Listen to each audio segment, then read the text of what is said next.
Welcome to the newest episode of the SwimGuys Podcast. Today's episode is with five-time All-American backstroker, David Marsh. And we will touch on that a little bit, but I know that what you're really here for is to hear from David Marsh, the coach, which we're going to spend a lot of time on.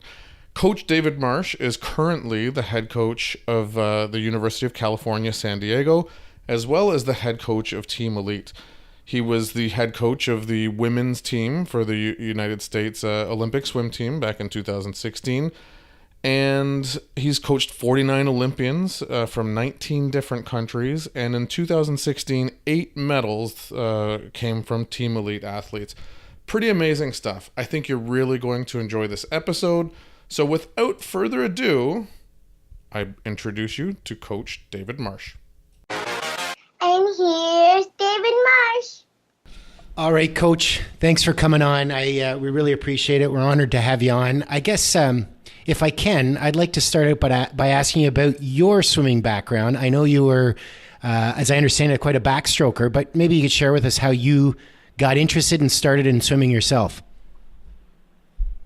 Yeah, my background is a little bit unique in that when I was young, I did sort of all sports, sort of the classic football, baseball, and then baseball seemed to be my real love. And I'd say that was the thing that I did better than other people in, and it's probably the only thing I was better at than other people. I wasn't a particularly strong student. I was sort of a classic latchkey kid in the early 70s in Miami, Florida, and so going down to the ball field and playing baseball for hours and hours is what I really found I did and what I loved. And one problem along the way, though, was when I got to 10th grade and tried out for the high school baseball team. I went to Southwest High School, which was 3,000 students, and 70% were Cuban, Hispanic, and so among, you can imagine, 70% of those students was some amazing baseball players, since baseball in Cuba is like the national sport. And so when I went up to the baseball team, I to my surprise, and I thought I did well in the tryout, I didn't make the baseball team. So here I was dreaming of being, a professional baseball player, much less a college baseball player. And in one afternoon, my hopes and dreams of what I wanted to do ended immediately because I didn't make the team, and you don't really have Little League baseball after high school, so there was no way to play the game.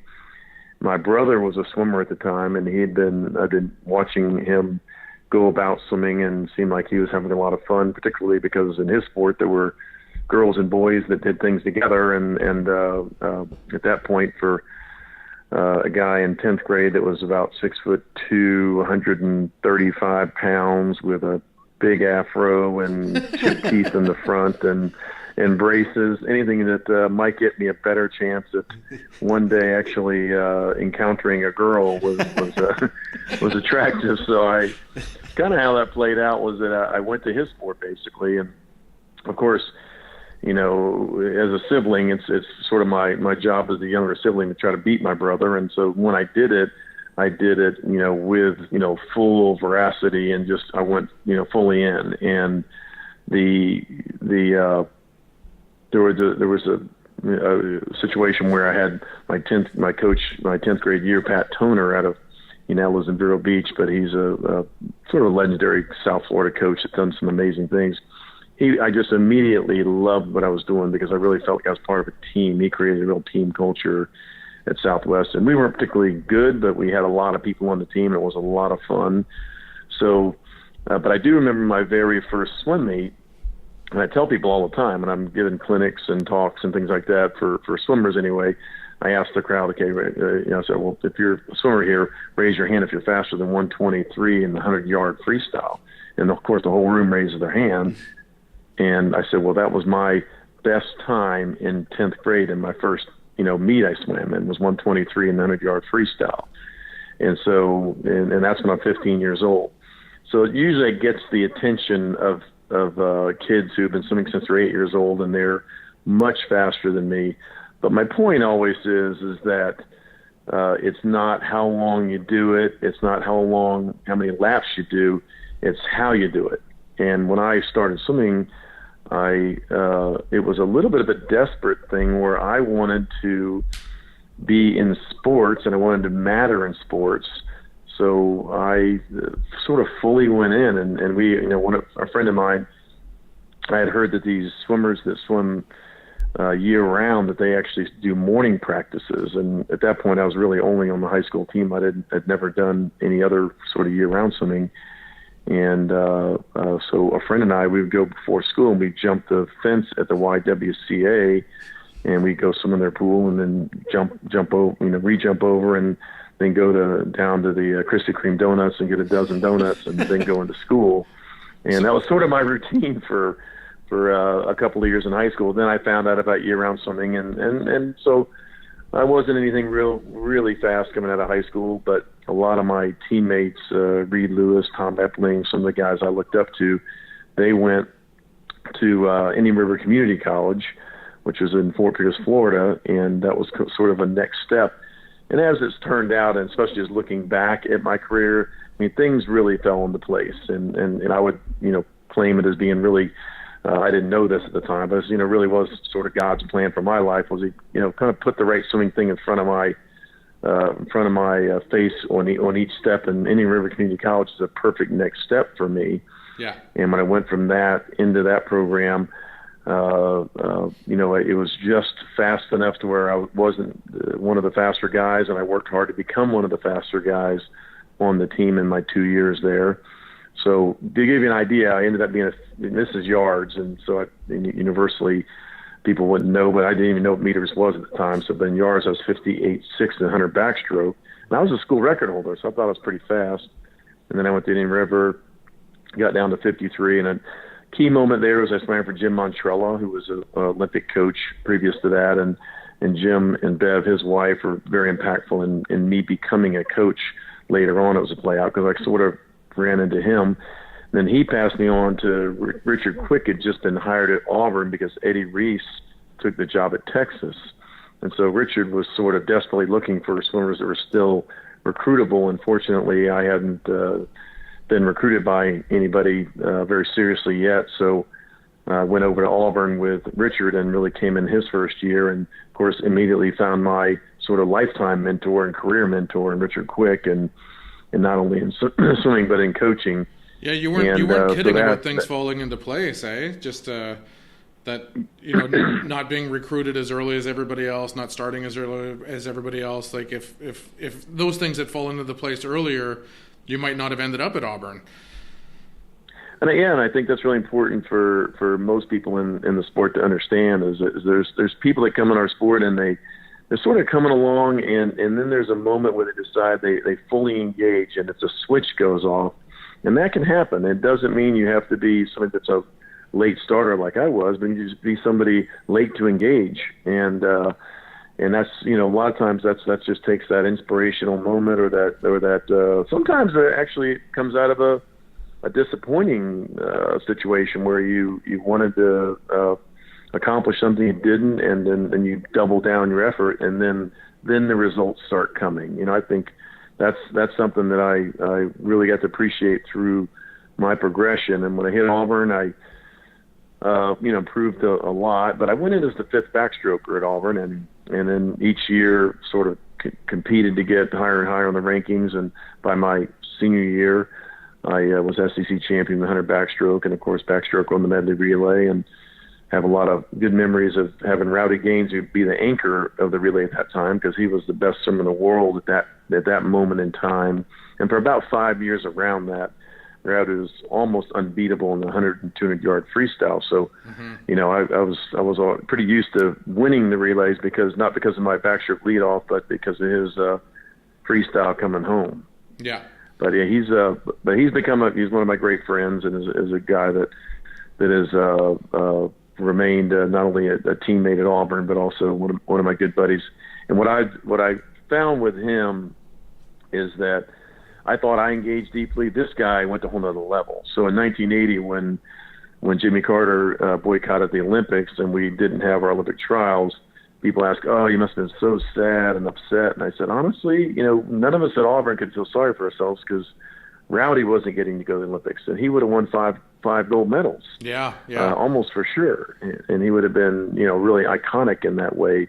Fortunately, it worked out for Rowdy in '84, but so the window of time that I swam, and back then nobody swam past college. So when I finished college, I, moved on to life, and I thought life was going to be going back to Miami, Florida, and working with my mom and dad. They owned a drapery manufacturing shop, and thought I was going to go back as a business major and do that. And then Richard Quick offered me a chance to start coaching the club. So my career as a swimmer sort of came up real quickly and then ended real quickly, but it dumped me right into coaching, which was a real blessing.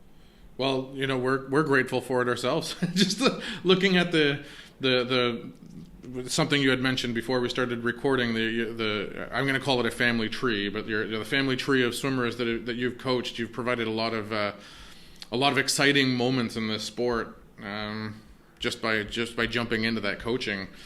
Well, thank you. The thing about coaching for me was that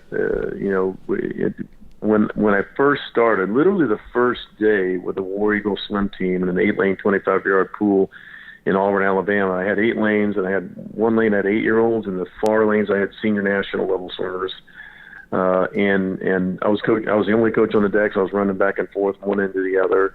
And I didn't know that I thought that was just the way you coached, and that's what I did. But from the day one I did it, I liked it more than I actually liked swimming myself, because you could see the impact it would have on people.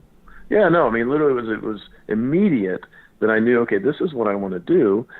And first meet I went to, I had sat down with some of the parents in the bleachers and had some long conversations about, and I didn't even know this was, correct, in a sort of a psychological sense for young kids. But I would tell parents, hey, let the kids just enjoy it, And I would always use the example, look, I wasn't swimming when I was 10 years old or 12 years old. I was doing other things. But so really just getting to love the sport at a young age is the message that I've presented the first day I started coaching, and it's the message I would present today to anybody who has, children or people they work with that are, 7, 8, 9, 10 years old. Just getting to love the sport of swimming by making the environment that you're creating a positive, healthy, encouraging environment. That's almost all that matters. It doesn't matter that they have fantastic strokes, that they can make intervals and things like that. That's really what matters, and that's what I am passionate about even today. Is that part of the reason? I've seen some videos of some of the training, just a little bit in like the Touch the Wall documentary and some of the pictures on your Team Elite website where you're doing rope climbing and rock wall climbing, and there's obviously a fitness component to that, but is the variety or kind of they seem like kind of fun activities. I've never pictured doing that when I was swimming. Is making it fun or different? Is that the reason for that, or is it just kind of those things were there so you make use of them? Yes. I through coming up through swimming from 10th grade until I reached Richard Quick at Auburn. Each year I had a different coach. It just happened to be that the 3 years in high school and the 2 years at junior college, a different coach was in charge of the program every year. So I got to experience a lot of different kinds of coaching methods, and some of them were, I hit 20,000 a day, and I did some of that kind of work in one window at a time. And I did, to me, very interesting training like we did with Pat Toner and with Tim Shedd and some of the coaches I had along the way. And so I really found that our sport tends to be boring enough by following the black line, and really what you need to do is make it interesting. Because again, the generally the highest performers are not the performers that do the most laps. It's the ones that are engaged the most in the laps they do, and that's what you got to have in this sport. Somehow, guys like Dick Schulberg and some of the coaches that use some of the higher volume, Bill Rose and people like that. They have a way of making it interesting for the swimmers that are doing it. I'm not so good at that. I kind of get bored. I discovered when I was peeking over we sent our son to sort of get the ADD testing, and I peeked over his shoulder while he was taking the test, and I answered yes to every one of the questions, way more than he did. As though my ADD is really requires me to try to keep things interesting and moving and stimulating, and that's just the way I found and loved about the sport. I don't like to coach boring sessions. I can't even think of times when I've given this same practice one after another. Of course, I had, Richard Quick as my mentor, and he was a little bit more off the hip kind of guy. He had sort of a weekly plan he was doing, but he would sort of make up workouts on the fly, and generally that's what I'll do. I sort of create on the whiteboard before practice and make adjustments for individual people. Like this morning's practice here at UC San Diego, I had 5 coaches on the deck, so we used all 5 coaches to take different subgroups, and they all did different pieces of what would keep things more interesting for the athletes. And to me, that's the kind of coach that will cause a more engaging atmosphere. And music on the deck, and there were med balls in the water this morning. There was a group doing up and outs every 50 and keeping things going that way. And to me, that creates a more interesting setting. At the same time, you got to get your work done, right? So there are times when you do need to do some sets of aerobic work that require less than exciting kind of laps. But even that, I'd like to see that done with really good details, really good stroke technique, not just done sloppy to survive. Great. Yeah. No, that's. There's a couple of lines in there that like the highest performers engage the most in every lap that they do. I'd never actually heard that before, but it makes a lot of sense. So we've touched on a little bit of your time in Auburn, but I really want to get up to present day, just because I know we don't have you for hours here. But can you touch on your move to San Diego and how things are going? Yeah, fast forwarding in San Diego really comes off of being at Auburn for 17 years and then in Charlotte for 10 years with the club program and building the Team Elite concept. The previous 2 March windows of time, I'd come out here to run help run some camps out here in March in San Diego, and I would be out here and I'd be like, why am I not living here? It's amazing weather. Food is great. The atmosphere is unbelievable. It's the kind of place where I would think if you're a professional swimmer, if you could have your pick of a place you'd want to be, it would be the place you'd want to be. It's sort of mellow enough too, which I kind of like. It's not the speed of LA or San Francisco. Yeah. And so being somebody from the South like I am, and I sort of live at a southern pace, if you know what I mean. I think San Diego's a good fit for that. There's literally waves every day in the ocean, so surfing's on every day, body surfing is on every day.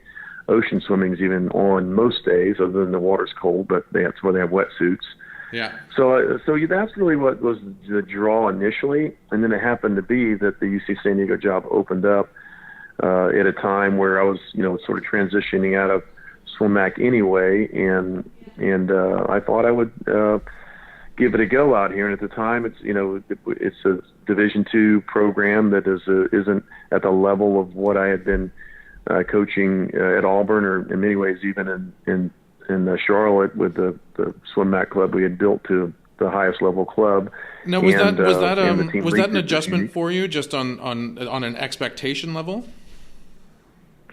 For sure. It was an adjustment in that, I was coming to a school where, because there was very, very little scholarship money available, so just about every student athlete in swimming that had come to the school was coming first and second for the academics, and then swimming was something else they were doing, and it might have been very important to them, but it wasn't generally the primary driver for why they came to UC San Diego. And so, there was a variety of motivations on the team. And I kind of thought when I went in the first year, I would kind of come in more like the sheriff, like I did at Auburn. And when I first went to Auburn, I just went in as the sheriff and pulled out all the tricks to try to challenge everybody. And here at UC San Diego, I really, and by the way, I'm, it's 30 years later, so it's, I've learned a few things about the value of our sport. It isn't just how fast you swim. And I really was able to sort of enjoy this year at a different kind of pace. And there were several swimmers on our team that were as hungry as I've ever coached athletes to be. And then there's other ones that, really doing it to be part of a team and be, just really be on the swim team. And, we're moving from Division II to Division I. We have had scholarships start coming into play now. So all of the volume's turning up. So we'll move a little bit more aggressively into higher level swimming. The recruits that we've have decided to come here to UC San Diego are generally as fast or faster than the people on the current team. And that's what happened at Auburn the first 3 or 4 years is sort of faster and faster people came to school, and that just rises the level of the program. I don't imagine that this, that at UC San Diego that will, fly up like we did at Auburn. Auburn went from, not scoring any points in 1990 to being SEC champions in 1994 and then national champions in 97. But we were, fully funded and we were, and I certainly was on a different kind of mission at that point in terms of wanting to take Auburn to the top and wanted to show sort of show the world that Auburn could win national championships in sports, and which hadn't been done a whole lot.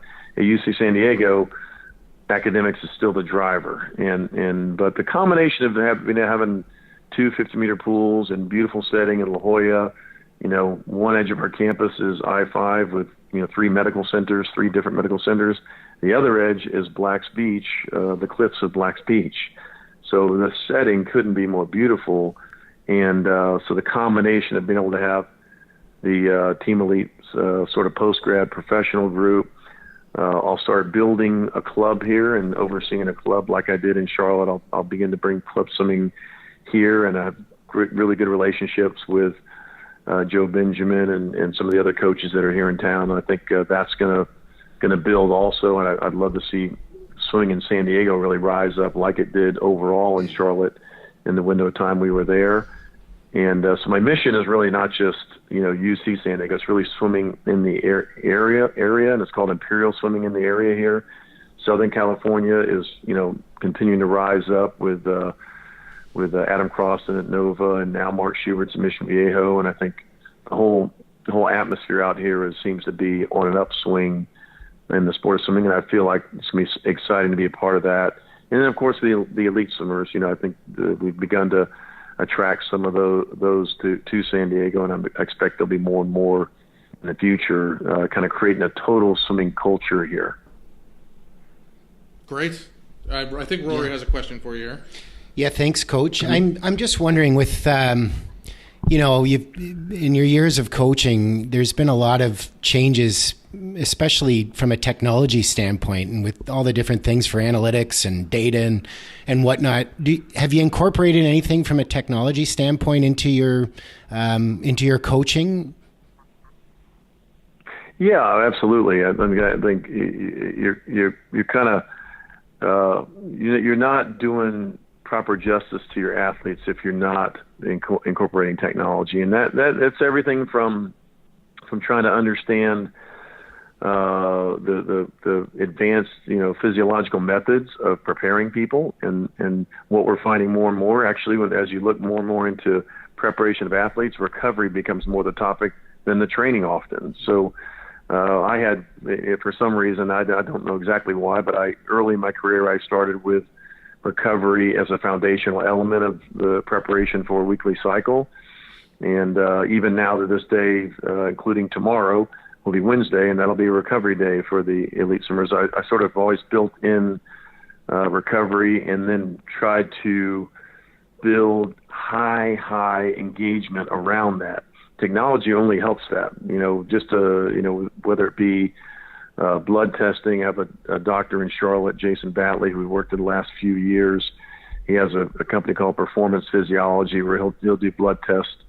You can do blood tests where you are and then send him the results from the blood panel that they get, and he can give you really, really good information about where you are in your training and kind of the indicators of your CK levels or your cortisol levels are elevated and things like this, and recommend adjustments as to the training. And we've done that with Team Elite over the last several years, and that makes a huge difference. In the pool, certainly videos completely changed the coaching in our sport. I mean, being able to look at athletes underwater with slow motion video, being able to break down frame by frame strokes, and also for the athletes just to be able to see what they're doing and watch what they're doing makes a huge difference. I think the biggest breakthrough, honestly, for most coaches is their iPhone that they hold every day, and just taking time to videotape the athletes swimming. I mean, I'll hold my iPhone up. Sometimes I'll grab a backstroke or on a short stretch cord, and I'll use my iPhone as a mirror. Basically, I'll say, look at yourself in the iPhone, sort of like you're shooting a selfie, and then you just point it at the backstroker, and they can see if they're overreaching or not. And of course, I'm a big proponent of ultimately the athlete owning the process and owning the changes, so it isn't always just me saying, put your arm out wider, put your arm out wider, put your arm out wider. No, it's like you need to see what you're doing, make the self-corrections. Then you're going to own those corrections a whole lot better. And so I think and I would see it to the extreme. This past year, I had some of the highest technology at Queen's University of Charlotte when we had a video system where we could break down the starts in the most, the smallest little places, including the diameter of the hole, the entry that you're going into, the velocity at every single level when you're moving through the water. And it was a high technology method that really let us sort of convince Anthony Irvin that he needed to change his dive finally, and for real. But I'll say that the actual change of the dive wasn't a high technology thing. It was awareness that the technology brought to him. We actually, to make the change to his dive, we actually took him, I treated him like he was like a 10-year-old kid. We went back to diving off the knee. I'm sure he must have appreciated that. Both hands over the head, But if you recall, at least the call that Rowdy Gaines did at the Olympics from the U.S. is when he hit the water, Rowdy said, "That's the best start I've seen Anthony Irvin ever have," which means he wasn't too far behind. He was in a little bit behind. Yeah. Because through his career he'd always been behind, but Tony can outswim people. We've all known that, but it's getting that guy out in the front of the races made a huge difference, and technology had a lot to do with that. And so I do think, and I'm a toy guy, so I'm always looking for, with Speedo USA, I'm working with them all the time on creating new types of equipment that can help the athletes sense what they're doing in the water and what they can feel and how they feel the water, and ideally doing it in a way that keeps things interesting. I'm a big fan of the new Speedo Fit that's come online, and it's really taking sort of non-swimmers and putting them in the water. But I found myself using all their gadgets they're building for this water exercise program. I use those in the water when we're training, and just find new and different ways to get athletes to get sort of a higher sense of water acumen, where they just know what they're doing in the water. They're sensing different ways to feel their strokes, and so I'm a big gadget guy. Love technology, although nobody would mistake me for a scientist in swimming. My background's much more of an artist of a coach, and some of my creativity is really my strength. But I try to surround myself with people that are a little bit more science-based right now. Marko Djordjevic, my assistant here at UC San Diego, he's a Serbian national team coach that's been here for 10 years in San Diego now, and he every day is teaching me things about how much lactic acid this kind of set you create, Bob Grosseff's one of my great friends that is a student of a pupil of Todd Councilman, and he's just an encyclopedia of swimming. Yeah. And even today, this week, for example, on the deck, I have Rick DeMont's in town. Really? He's doing some art stuff on the beach, but every afternoon he's coming to the pool and working with the athletes, and he's such a stroke craftsman that yesterday I was watching him work with Kendall Stewart, and he was doing some stuff with a backstroke, and I was just amazed. He did 2 or 3 drills that I'd never done or even thought of, and so he and I do a lot of back and forth with that, and it's all about learning throughout your entire lifetime. One of the things about the best coaches I know of are people that just keep learning. They just keep looking for new ways to understand the sport and understand how they can help people that they're coaching. Yeah. I want to backtrack just a couple minutes here because you had you were talking about Speedo, and I don't think anybody can argue how involved they are in the sport of swimming. And you had mentioned, I guess, off the air how good they had been to you. I didn't realize that you actually had a hand or had input into what they were bringing to the sport as well. Is that something that you approached Speedo with, or like how receptive were they to that kind of input? No, they're very receptive, and in fact, what I've done is when I've sort of created some things, different things to use. I've always sort of asked them, hey, how can we make this into something that can be produced for the world, not just for us here in the U.S. And for example, when they made the last swimsuit, they came to Charlotte and sized us and let us feel what it felt like in the water 4 different times. And this is with their scientists that were coming from England, Rick Sharp from Colorado, and it was a wide variety of group. But I really appreciate it when there's investment in swimming, and certainly Speedo, and especially Speedo USA, has proven over time to be one of those companies that isn't just trying to sell swimsuits to put on people. They're really designing sort of out front technology, and when you look at their in particular, let's say their women's racing suit, it is certainly the best out there. At the Olympic Games, 70-some% of the athletes are wearing the Speedo suit, and we just moved to Speedo here at UC San Diego. That's just a company that I've always believed in, and I've been with some other companies for a little while, and I'm really excited. There's competition out there in our sport. We'll probably never be like golf or sports like that where they're a little more equipment heavy, and but as swimming gets more popular, with websites and podcasts like you're doing here, and as people can learn more and more about swimming and we get more interest, it's only going to help all of us. We're going to get more and more talented athletes in the sport.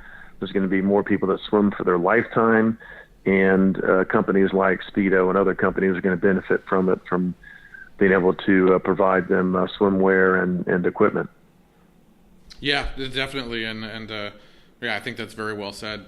I'm unfortunately watching the clock here, and I'm scared that we're going to run out of time. So I'm hoping we can also get back to a couple of stories here. So I just have a couple of. I hope I'm not putting you on the spot here, but I've got a couple of rapid fire questions and then maybe some name association before we wrap things up. I hope that's okay. One of the things I was interested in was can you think of a story or a person that might have challenged you the most as a coach or made you grow the most as a coach? Well, I would say there's an entire group, honestly. And it's called the Auburn Sprinters. Okay. Those guys and a couple of the girls, but in particular the guys, it was kind of funny because they, one of my standard things I'd say is I tend to coach on one side of the pool deck, and I said, all right, if you want more attention from me, get over here in these lanes. I'll see you a lot more, and come on over here. And there was these guys, Dean Hutchinson, Greg Schmidt, Bill Pilzik, goodness gracious, it was quite a crew. They found themselves going the other way, and then we had a bulkhead in the pool, and they would actually slip under the bulkhead and hide behind the bulkhead. So, and these are things I'm finding out, 15 years later, and of course, sometimes I ask too many questions. I don't want to hear everything, but the reality is they sort of learned as sprinters how to take care of themselves within what I was doing, and because those are my years when I was probably doing a little bit more than we needed to do in terms of the number of laps, and I think they instinctively knew, if we can figure out a way to not have to do all that, that's good.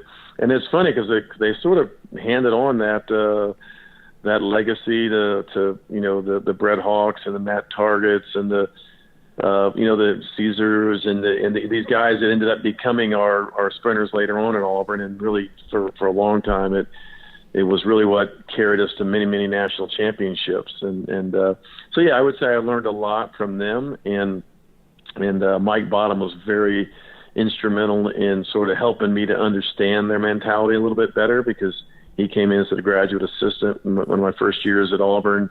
Dave, his brother, was working for me as the full-time assistant coach, but Mike in particular really dove into the sprinters and, just had them, I think, that window of times were really the power-based sprinting was really, I wouldn't say it's invented.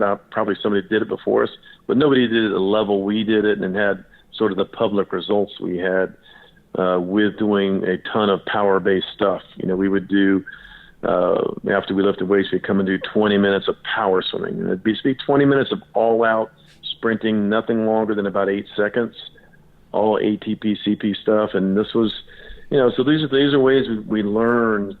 And I think to this day, honestly, I think that's what most programs are doing now, especially Division I level, that are having these big results with a lot of sprinters, is they're doing a lot of the power type work. And even swimmers that aren't that talented, if they have enough power in the water, can get through a 50-yard or 100-yard freestyle. Yeah. Great story. Are you sure you don't have a few hours to give us? No. Well, we can do an episode 2, but I totally understand. Okay, a couple more here. Who surprised you the most as a coach? And maybe it might have been somebody that maybe a different work ethic than you expected, or kind of different results than you expected. But who was kind of the most shocking story for you? As one of my former coaches. That's a good question. No, as a coach, what swimmer surprised you the most? I'm sorry, I didn't. What swimmer surprised me the most? Okay, that's a fun question. We really made a living on the swimming world. Had an article on us that we always, up to this day, I'm very proud of, and I think all of us were. It says no names, NO names, to no names, KNOW names. Yeah.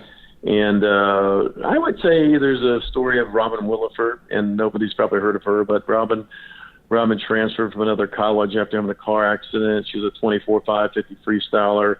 And Brian Karkoska, our strength conditioning coach at Auburn, who's one of the best in the world with swimming, he put her in the weight room, and I promise she couldn't hold the water at all. She had no sort of feel for the water. It was all, she just dropped elbows immediately, didn't particularly have a good kick, didn't have a great body line. And I'm thinking, what are we going to do with her?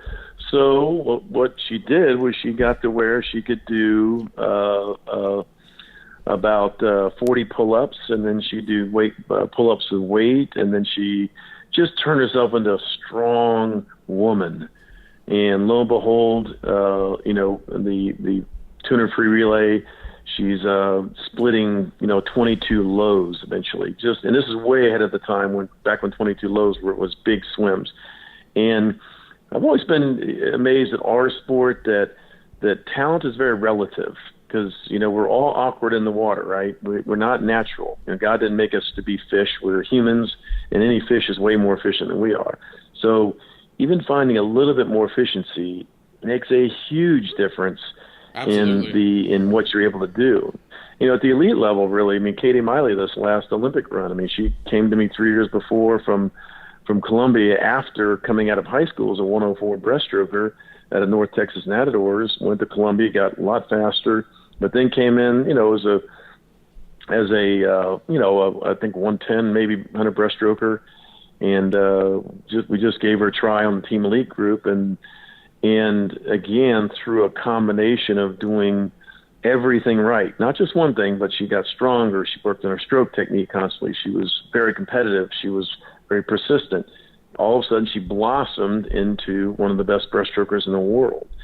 And that's what I love about our sport is you don't have to be, you don't have to have it together, you know, because in the same pool I had Ryan Lochte, who was probably the most fish-like guy that's arguably ever swum. And yet he could improve radically based on his skill set, and his had more to do with just that consistent training. And he'd be a guy that would work very, very hard in the water, but combined with his natural skills in the water, had great results. Yeah. What are we looking at for time here, David? How much time do you have left? I got about six more minutes, so let's keep rolling here. And thank you. I'm really enjoying talking to you guys. I appreciate it, and it's fun to think back. I mean, you're giving me some good memories, and a lot of times it's a problem with coaches. We always think forward and next season, next thing.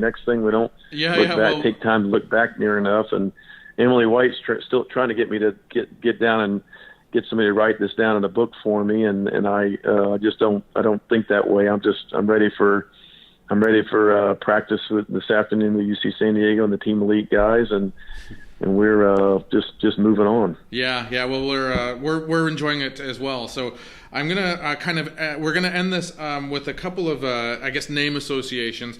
You have, like we mentioned earlier, that you've just coached too many people for us to touch on everybody. So we'd like to touch on some of the current roster on your Team Elite. I just kind of want to name a couple of the names, and maybe you can tell us the first thing that pops into your head about them.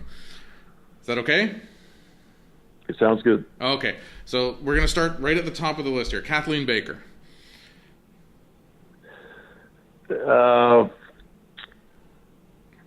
She is incredibly eager. Mm-hmm. I'll give you a quick example. I know you want one word, but my example. No, we love the stories. Go into the stories. Because I've been coaching her since she's 14 years old, right? And she came to me, this girl that basically made her mom and dad. Norris moved down with her dad, one of my good friends, and made them move down to Charlotte to swim with us. And she would sit there and watch us do Team Elite practice. I didn't let her swim with the top group at the beginning. She was really kind of fast enough to, but didn't let her. And she would come to practice an hour early and just watch us train. And if I ever said, "Hey, Kathleen, get in the water," she would in 2 minutes be in her suit and be in the water training with Team Elite guys. So her eagerness, I tell people that that with Kathleen, if you're late for practice and your door's locked, she's going to chew the door handle off of the door so she can get in the pool to train. And now keep in mind all this while she has Crohn's disease, one of the most debilitating diseases you could have, and is yet still performing at the highest level in the world. So very proud of Kathleen, and she still has a lot of hope for the future. In fact, she's doing her first practice in San Diego today, this afternoon. She's moved down for the summer, and will be at workout this afternoon. Oh, that's awesome. Thanks for sharing that. Here's another name for you, Michael Chadwick. Chad, you're getting all the good stories. Michael, very interesting story. He's a guy that I was walking through the Latin pool down at the swim act, we call it Mecklenburg back then, facility, and walking past the lowest group called the white group at the time, and it's the 13, 14. So there was a white, and there was three groups. White was the lowest. He was in the group, but he's a tall skinny kid, and the coach of the group, Russ Castle, told me that his dad was a basketball player at UNC, so that kind of got my attention in that, okay, tall and athlete. And so this Michael Chadwick kid, who was uncoordinated as all get out, was not a good swimmer. In the lowest group in the program, we kind of pegged him as sort of a guy to keep an eye on. And all the way through from his 13, when he was a wobbly 13-year-old, all the way through when he finished high school. And when he finished high school, he's still only like a 46 low, 100 freestyle, or 45 high, maybe at best. But I knew what his future was, so I told Mark Gangloff at Missouri, one of my other swimmers from the past, I said, hey, this kid's going to be not just good, he's going to be amazing. And Missouri, of course, has done a great job with him, and we've had a lot of fun when he's come back in the summer times with me in Charlotte. And the plan is, anyway, he'll be out here in San Diego as well. But he's a guy that started late, blossomed late, And I still have a hard time imagining how he went 40 point in the 100-yard freestyle, because he's not that, Caleb's amazing underwater. Michael's not very good underwater. Yeah. So to this day, we haven't seen Michael's best long course swim yet. I'm looking forward to, in these next 2 years, trying to figure out how to get that at him. But he's, again, one of those guys that gives you hope in this sport for sure. And, by the way, he's one of the nicest guys you'll ever want to meet, along with his whole family. I think maybe you got to introduce some Krispy Kreme donuts there. he's I think he uses his leanness to his advantage, like Anthony Irvin. He cuts the water well. I'm not sure I want to get him the size of some of the sprayers out there right now. Yeah. Well, I was hoping to get to a few more, but the stories are too good, and so hopefully we'll be able to get you back. I've got one last question. When we take this show on the road, can we swim with you at some point? We'd love to have you come down here in San Diego, and it depends if you want to swim at the beach or here. In fact, I'm teaching a private lesson tomorrow morning, so it's funny, I feel myself I'm cycling back into my younger years of coaching, where I'm coaching sort of all levels. My wife coaches with a master's team here in San Diego and at Wind and Sea, and so we're a real swim family. My daughter swims at Duke University. My other daughter swims high school out here, and then my son didn't want to swim, but he had to swim high school for my wife. He's finishing up at Queen's University of Charlotte, and so we're a real swim family. And so we'd love to have you come out to San Diego and come swim with us one day. Oh, thank you very much, Coach. It's been a real pleasure chatting with you today. Thanks so much, David. All right, well, thank you guys. Thank you for taking interest in swimming and creating this podcast for folks, for we swim junkies out there. That's it. We did it. We just wrapped up another episode of the SwimGuys Podcast with Coach David Marsh. Thank you, David Marsh, for being such a great guest on this week's episode. We really enjoyed it. And listeners, please check out our show notes for links to the Team Elite roster and the Team Elite website. It's a really interesting website to look at, because you get to read all about all the high-level athletes that David Marsh has generated and the people that want to swim with him.